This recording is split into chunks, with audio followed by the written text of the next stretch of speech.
ইরানের সঙ্গে চলমান যুদ্ধবিরতির মধ্যেও সামরিক প্রস্তুতি থামায়নি যুক্তরাষ্ট্র, বরং এই সময়টাতে কৌশলগতভাবে কাজে লাগিয়ে নতুন করে অস্ত্রসজ্জা, সরঞ্জাম আধুনিকায়ন এবং যুদ্ধ প্রস্তুতি জোরদার করছে মার্কিন বাহিনী। যুক্তরাষ্ট্রের সেন্ট্রাল কমান্ড সেন্টকম জানিয়েছে তারা রিআর্মিং অর্থাৎ নতুন করে অস্ত্রসজ্জা এবং রিটুলিং, যুদ্ধ সরঞ্জাম মেরামত ও আধুনিকায়নের কাজ চালিয়ে যাচ্ছে।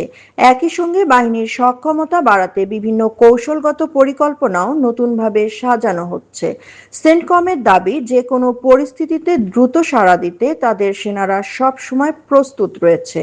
এক সংবাদ সম্মেলনে সেন্টকম কমান্ডার ব্র্যাড কুপার বলেন, বিশ্বের অন্য কোনো সামরিক বাহিনী তাদের মতো দ্রুত পরিবর্তিত পরিস্থিতির সঙ্গে খাপ খাইয়ে নিতে পারে না। তিনি আরও জানান, যুদ্ধবিরতির এই সময়টাতে মার্কিন বাহিনী নিজেদের সক্ষমতা আরও বাড়াতে কাজ করছে এবং ভবিষ্যতের সম্ভাব্য যে কোনো চ্যালেঞ্জ মোকাবেলায় প্রস্তুতি নিচ্ছে।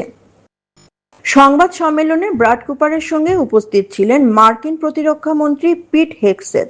তিনি সামরিক প্রস্তুতি অব্যাহত রাখার উপর গুরুত্ব আরোপ করেন এবং বাহিনীর আধুনিকায়ন প্রক্রিয়া ত্বরান্বিত করার জন্য কথা জানান।